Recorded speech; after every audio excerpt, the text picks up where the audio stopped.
için kardeşler. Məhəmməd babamız gəlib yanımıza. Yaşar saç keseceğim Məhəmməd oraya. Ha Məhəmməd? Konuş baba. İnşallah bir daha Məhəmmədi qəşəng saçını kesəcək qəşəng. Məhəmməd bala şokda olacaq. Özünü tanımayacaq. Atası da var, atasını da cavanlaşdıracaq. Ata bala bunları cavan bir oğlan yiyəcək bir sözlə. Hadi. Haydi. Məhəmməd kişi toyunda inşallah. Bəh, yakışıklı diye, yakışıklı.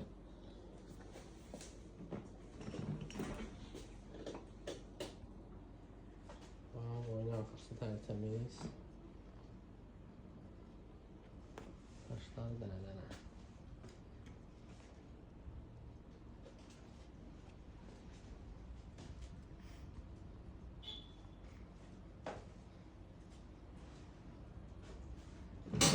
Yani isteyenler buyurup gelebilir. Ünvan bizona. 9 mərtəbəyə nə idi?